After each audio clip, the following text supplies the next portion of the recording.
नमस्कार, स्वागत है आपका। आप देख रहे हैं बिजनेस आज तक। आपके साथ हूं मैं नेहा बातम। बिजनेस जगत की तमाम छोटी बड़ी खबरें लेकर हाजिर हैं हम, लेकिन शुरुआत बिजनेस टॉप 10 के साथ।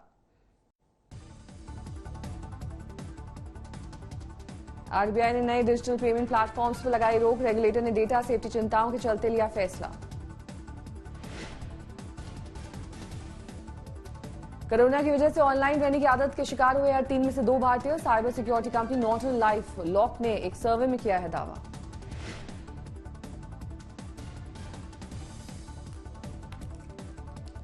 एसबीआई की योनो एप्लीकेशन के ग्राहक केवल रजिस्टर्ड मोबाइल नंबर से कर सकेंगे लॉगिन। ऑनलाइन बैंकिंग फ्रॉड से ग्राहकों को बचाने के लिए उठाया गया है कदम। नोटबंदी के मुकाबले कोरोना काल में लोगों ने सबसे ज्यादा किया डिजिटल लेन देन। बाजार में घटा नोटों का चलन। आईपीओ में पैसे लगाने वाले 2/3 निवेशक गुजरात, राजस्थान और महाराष्ट्र से। आधे से ज्यादा निवेशकों ने लिस्टिंग के दिन ही बेच डाले शेयर्स। एयर इंडिया के कर्मचारियों की कुछ डिमांड्स को मान सकती है सरकार। एयरलाइन के निजीकरण की गति को बढ़ाने के लिए फैसला। नए ई कॉमर्स नियमों के दायरे में लॉजिस्टिक्स कंपनियों को बाहर रख सकती है सरकार। ई कॉमर्स में आने से कंपनियों पर दबाव बढ़ने की आशंका। भारतीय स्पोर्ट्स गुड्स का निर्यात 3700 करोड़ रुपए तक पहुंचने का अनुमान। एक्सिम बैंक के मुताबिक 2019-20 में 2063 करोड़ रुपए का निर्यात। ओलंपिक में रेसलिंग के सिल्वर मेडलिस्ट रवि दहिया बने स्पोर्ट्स का कारोबार करने वाली कंपनियों की पसंद। एज इट इज का स्पोर्ट्स न्यूट्रिशन सप्लीमेंट ब्रांड किया लॉन्च। आईफोन बनाने वाली एप्पल की वेंडर विस्ट्रॉन भारत में दूसरे प्रोडक्ट्स का करेगी निर्माण।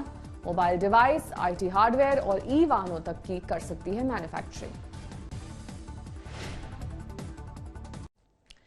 मैन्युफैक्चरिंग के मोर्चे पर भारत ने अमेरिका को पछाड़ दिया है। दुनिया में मैन्युफैक्चरिंग के लिहाज से सबसे आकर्षक देशों की लिस्ट में अब भारत दूसरे नंबर पर है। कुशमैन एंड वेकफील्ड की इस लिस्ट में चीन पहले नंबर पर है, जो अभी भी दुनिया की फैक्ट्री बना हुआ है।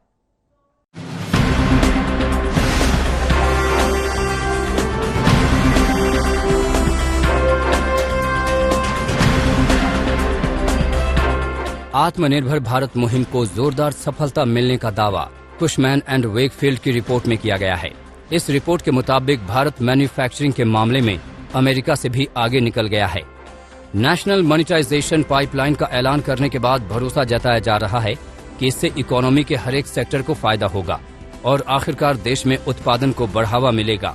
Asset monetisation is about existing asset base, monetising existing asset base, using their proceeds for new infrastructure creation, recycling the future assets, and our objective is to enhance capex spending, build multiplier impact on growth and employment, and reviving credit flow.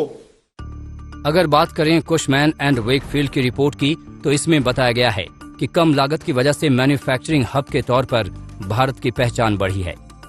अब भारत दुनिया का दूसरा सबसे आकर्षक manufacturing destination बन गया है। Cushman and Wakefield की लिस्ट के मुताबिक चीन मैन्युफैक्चरिंग के मामले में नंबर 1 है। भारत तीसरे स्थान से एक पायदान बढ़कर दूसरी पोजीशन पे आ गया है, जबकि अमेरिका दूसरे स्थान से खिसककर तीसरे नंबर पर आ गया है। भारत की इस तरक्की में पीएलआई समेत तमाम प्रोत्साहन योजनाओं का शानदार प्रदर्शन है।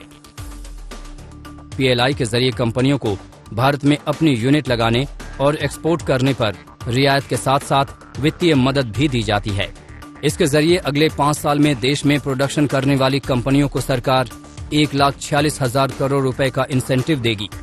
जाहिर है, जब देश में सामान बनेगा तो रोजगार के भी नए मौके पैदा होंगे। देश में प्रोडक्ट बनने से भारत का इंपोर्ट पर खर्च भी घट जाएगा। यानी जब प्रोडक्शन लगातार बढ़ेगा और क्वालिटी उत्पादन होगा तो दुनिया के सभी देश भारत के साथ कारोबार बढ़ाना चाहेंगे।